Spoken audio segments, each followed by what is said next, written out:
जय भीम साथियों, शिल्पकार बिगुल में आपका स्वागत है। साथियों, आज हम इसका तीसरा अध्याय शुरू करते हैं। शिल्पकार उत्तराखंड के एक मूल निवासी शीर्षक से। इसके लेखक हैं दिनेश कुकरेती जी और केदार दत्त जी। यह सवाल बार बार उठाया जाता है कि मध्य हिमालय के उत्तराखंड नाम से प्रचलित भूभाग के मूल निवासी कौन हैं। इतिहास साक्षी है कि इस भूभाग के मूल निवासी वे लोग हैं जिन्हें आधुनिक समय में शिल्पकार के नाम संबोधित किया जाता है। इस बात के ठोस प्रमाण हैं कि ये लोग यहाँ के मूल निवासी हैं, जबकि अन्य लोग जिन्हें कालांतर में गढ़वाली कुमाऊनी संबोधन से जाना जाने लगा, विभिन्न शताब्दियों से देश के विभिन्न भागों से यहाँ आकर बसे हैं। हिमालय क्षेत्र के इन मूल निवासियों का अतीत अति सुंदर और वैभव संपन्न था। कालांतर में बाहर से आने वाले लोगों द्वारा इनका अनवरत शोषण होता रहा। उन्होंने इसकी खुशहाली को नष्ट करके उसे अधोगति में ला पहुंचाया, जिससे ये आज भी जूझ रहे हैं। पूर्व में केदारखंड नाम से विख्यात भूभाग को महाराजा अजयपाल द्वारा गढ़वाल नाम दिया गया। पौराणिक मतानुसार महर्षि वेदव्यास ने स्कंद पुराण में इस भूभाग का केदारखंड के नाम से इतिहास लिखा है और इस भूभाग को अत्यंत पवित्र माना है। पुराणों में वर्णित है कि यहाँ के निवासी यक्ष किन्नर थे, जिनका राजा कुबेर था। यहाँ के प्राचीन राजाओं में राजा सुबाहु, जिनकी राजधानी श्रीनगर गढ़वाल थी, राजा बाणासुर, जिसका शक्तिशाली व संपन्न राज्य तिब्बत तक विस्तृत था, और राजा विराट, जिसकी राजधानी जौनसार बाबर थी, प्रमुख रूप से आते हैं। गंधमादन पर्वत को जाते हुए पांडवों ने अतिथि रूप में राजा सुबाहु के यहाँ निवास किया था। चमोली स्थित बांसुपट्टी आज भी बाणासुर की याद ताज़ा किए हुए है। कालसी के ऊपर आज भी भग्नावशेष के रूप में राजा विराट का विराटगढ़ विद्यमान है। इसी के समक्ष कालसी की तरफ राजा विराट की गौशाला का परिचायक एक गोथान गांव अवस्थित है। इसी राजा विराट की पुत्री का विवाह अर्जुन पुत्र वीर अभिमन्यु के साथ संपन्न हुआ था। इस भूभाग से पांडवों का बचपन से वृद्धावस्था तक गहरा संबंध रहा है। योगेश्वर श्री कृष्ण ने यहीं बद्रिकाश्रम में 12 वर्ष तक ब्रह्मचर्य पूर्वक तप किया था। निसंदेह यहाँ पर जितने भी तीर्थ स्थल वर्तमान में अवस्थित हैं, वे पूर्व में ज्ञान विज्ञान के वेत्ता ऋषि मुनियों के आश्रम गुरुकुल रहे होंगे। इतना उज्जवल इतिहास रखने वाला यह भूभाग और यहाँ के निवासी कोल, भील आदि पतित रहे हों, मिथ्यायुक्त लगता है।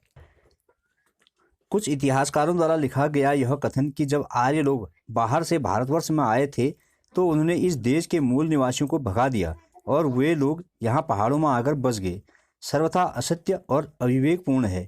इस संदर्भ में महर्षि दयानंद के इतिहास संबंधी मंतव्यों को पूर्ण रूप से प्रमाणिक माना जा सकता है। उनका मानना है कि भारतवर्ष का आर्यावर्त के अतिरिक्त आदिकाल में कोई नाम नहीं था, अथवा आर्य इसी देश के मूल निवासी है। उनका आगमन कहीं बाहर से नहीं हुआ। प्रोफेसर इंद्र विद्या वाचस्पति अपने आर्य समाज के इतिहास में लिखते हैं, संसार का वह भूभाग जो सर्वप्रथम जल के ऊपर प्रकट हुआ वह त्रिविष्टम तिब्बत माना जाता है। स्वभावतः वनस्पति, औषध, पशु पक्षी आदि की रचनोपरांत मानव की उत्पत्ति का यही उपयुक्त स्थान माना जाता था। स्वामी दयानंद ने अपने अमर ग्रंथ सत्यार्थ प्रकाश के समुल्लार 8 में आदि सृष्टि का उद्गम स्थान त्रिविष्टम को ही माना है। मत का खंडन आचार्य प्रवर ने सत्यार्थ प्रकाश के समुल्लार 8 में किया है। सृष्टि के आरंभ में कुछ काल के बाद तिब्बत से आर्य लोग इस देश में आकर बसे। इससे पूर्व इस देश का न कोई नाम था और न कोई उससे पूर्व यहाँ बसे थे। इस प्रकार उक्त तथ्यों के आधार निष्कर्षतः कहा जा सकता है कि गढ़वाल के मूल निवासी आर्य हैं। इसमें दो राय नहीं हो सकती। कालगति ने उन्हें जिस भी स्थिति परिस्थिति में डाला हो तथा अत्याचारी शासकों द्वारा उन्हें जिन जिन घृणित नामों से अलंकृत किया गया हो, यह अलग बात है, परंतु यह भी कटु सत्य है कि इन मूल निवासी आर्यों की संतान शिल्पकारों का आज के युग में महर्षि दयानंद के शक्तिशाली आर्य समाज द्वारा ही उद्धार हुआ, और यह शिल्पकार नाम भी आर्य समाज की ही देन है। गढ़वाल कुमाऊं के इतिहासविदों ने इन मूल निवासियों को इस अधोगति तक पहुंचाने का एकमात्र दोष खसिया जाति को दिया है। गढ़वाल का इतिहास 1920 में हरिकृष्ण रतूड़ी लिखते हैं, काल चक्र की विचित्र गति है, उसे एक ही जाति का प्रभुत्व स्वीकार नहीं है। यहाँ पर एक जाति ने अपना प्रभुत्व जमाया, वह थी खस जाति, जिसके दलों का इस देश में आना कोकस पहाड़ तुर्किस्तान से और कैस्पियन सागर पश्चिम से या खसिया पहाड़ आसाम से पाया जाता है। यह खसिया जाति उस समय की शासक जाति को निर्बल पाकर सारे देश में फैल गई और उस पर अपना प्रभुत्व जमा लिया। निर्बल पुलिंद तंगण जाति पर ऐसा अत्याचार करना प्रारंभ किया कि यह जाति क्रमशः क्षीण होती चली गई, यहाँ तक क्षीण हुई कि बचे खुचे लोगों को खसिया जाति द्वारा अपना दास बना लिया गया। उनमें से जो लोग अपना व्यवसाय करते थे वही काम उनसे लिया जाने लगा, और जो लोग कोई पेशा नहीं करते थे उनसे हल जोतने का काम लिया गया, जो अब भी हलिया संबोधन से पुकारे जाते हैं। खसियों की तसल्ली की सीमा यहीं समाप्त नहीं होती, वरन उन्होंने उस प्राचीन जाति को अछूत करार दिया जो कि अब तक भी उसी अवस्था में पाई जाती है। इतिहास में वर्णित है कि खस जाति ने अपने भारी अत्याचारों के बाद बचे खुचे जिन अभागे लोगों को अपना दास बना लिया था, उनके साथ देश के विभिन्न स्थानों से यहाँ आकर बसने वाले उन भद्रजनों ने भी तो कोई न्याय और सद्व्यवहार नहीं किया। यहाँ के राजा महाराजाओं ने जो नियम कानून थे वे भारी भेदभावपूर्ण थे। किसी की हत्या कर देने पर यहाँ ब्राह्मण को देश निकाला, राजपूत को कड़ा अर्थदंड दिया जाता था तथा निम्न जाति के व्यक्ति को फांसी दी जाती थी। इसके राज्य में दास दासियों के व्यापार का बाजार खूब सरगर्मी पर था। प्रतिवर्ष हजारों दास दासियों का क्रय विक्रय होता था। यह क्रम गोरखाओं के समय तक चलता रहा। यथा राजा तथा प्रजा के अनुसार गांव में ब्राह्मण राजपूतों का इन शोषित वर्गों के साथ घोर दुर्व्यवहार था। इनकी बस्तियां गांव के किनारे या गांव के नीचे बसाई गई। प्रायः सब भूमिहीन कर दिए गए, इसलिए इन्हें काम के बदले फसल पर मिलने वाले अन्न के भरोसे ही रहना पड़ता था। साफ स्वच्छ और बढ़िया वस्त्र ये लोग धारण नहीं कर सकते थे। अंग्रेजी शासन से पूर्व न कोई स्वर्ण आभूषण पहन सकता था और न कोई अपने घरों में तांबे के बर्तन रख सकता था। रामायण महाभारत की पुस्तक तो दूर की बात, यदि किसी के पास तोता मैना किस्सा कहानी की पुस्तक भी होती तो छीन ली जाती थी।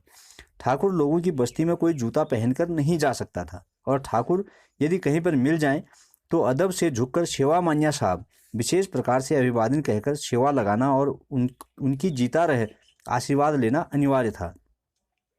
हाट बाट घाट और पनघट आदि सार्वजनिक स्थानों का उपयोग विशेष प्रतिबंध और कृपा के साथ ही कर सकते थे, और वह भी अपमानित ढंग से। विवाह शादियों के अवसर पर ये मुकुट धारण नहीं कर सकते थे। यहाँ तक कि गायदान व कन्यादान करना भी वर्जित था। शुद्ध सार्थक राम नंद सिंह आदि शब्दों पर ये लोग अपने बच्चों का नामकरण नहीं कर सकते थे। गोरखा राज अत्याचारों की पराकाष्ठा का काल था। अंग्रेजी राज्य में सामाजिक प्रतिबंधों के ढिलाई के बावजूद सामाजिक गुलामी में कोई परिवर्तन नहीं आया। जो लोग सामाजिक अत्याचारों से त्रस्त होकर ईसाई बन गए उनका आदर होता था। चूंकि अंग्रेजों के छोटे हों या बड़े सभी गुलाम थे, इसलिए उनकी ओर से किसी भी बात की सुनवाई हो सकती थी। हिंदू समाज की एक महत्वपूर्ण बुराई यह है कि समाज के हित में जो छोटे मोटे काम हैं, चाहे वे कितने भी महत्वपूर्ण हैं, परंतु उन कामों को उपेक्षित दृष्टि से देखा जाता है। इसलिए ऐसे सभी काम शिल्पकार वर्ग को सौंपे गए थे। गांव के ढोर डंगर मरने पर उन्हें दूर फेंकने का काम इन शिल्पियों को ही करना पड़ता। ऐसे कार्य इनकी मुट्ठी भर अनाज के बदले जबरन लिए जाते थे। प्रायः भोजन उपलब्ध न होने पर पेट की ज्वाला शांत करने के लिए इनके अतीत काल में मृत पशुओं का मांस खाने के लिए बाध्य किया हो या होना पड़ा हो तो इनमें कोई आश्चर्य नहीं है। तथाकथित बड़े लोगों द्वारा जबरन दबाव डाले जाने के पीछे यह कारण था कि ये लोग किसी प्रकार से भी सामाजिक आर्थिक गुलामों की सी जिंदगी जीते रहे। इस प्रकार का दबाव तो इन शिल्पकारों पर जो आर्य समाज में प्रविष्ट हो गए थे, जयानंद भारती के सुधार कार्यों के समय में भी डाला गया।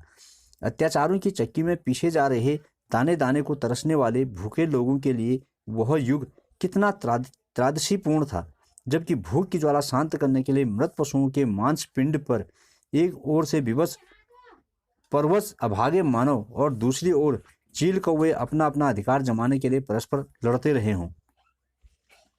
जहाँ तक शिल्पकारों की आर्थिक स्थिति का सवाल है, वह बहुत ही जटिल थी। प्रायः सभी भूमिहीन थे। जिनके पास थोड़ी सी भूमि थी भी वह भी भूस्वामी पर निर्भर था। इन लोगों से अधिकांश काम बेगारी में लिए जाते थे। नौकरियों में भी इन लोगों के लिए कोई स्थान नहीं था। यहाँ तक कि कुली एजेंसी में भी इन्हें नहीं लिया जाता था। हाँ, अंग्रेज साहब लोगों के घरों में इनको नौकरी अवश्य मिल जाती थी और वहाँ कोई भेदभाव भी नहीं होता था। जिला बोर्ड में पहले इनका कोई प्रतिनिधि नहीं था। बीच में जब कुछ विचार हुआ तो इनकी ओर से एक प्रतिनिधि लिया गया, लेकिन वह ईसाई होता था। ईसाई लोगों के दिल में शिल्पकारों के प्रति सहानुभूति जरूर थी, परंतु छल कपट रहित न थी। यदि ऐसे लोग ईसाई बन जाएं तो उच्च हिंदू द्वारा भी उनका सम्मान होता था, लेकिन रामकृष्ण को मानने वाले ये लोग समाज में ठुकराए जाते रहे। आज स्थिति यह है कि उत्तराखंड के मूल निवासी शिल्पकार आदिकाल से उपेक्षित, शोषित, पीड़ित होते होते पृष्ठभूमि में चले गए, जिसका परिणाम यह हुआ कि ये मूल निवासी मात्र ऐतिहासिक दस्तावेजों में सिमट कर रह गए और कथित उच्च लोग उत्तराखंड में अपना वर्चस्व करते चले गए। दोस्तों, आज के वीडियो में इतना ही, और आपको यह वीडियो पसंद आता है तो इसे लाइक करें और चैनल को सब्सक्राइब करें और इसे शेयर करें और अपने सुझाव ज़रूर दें। जय भीम।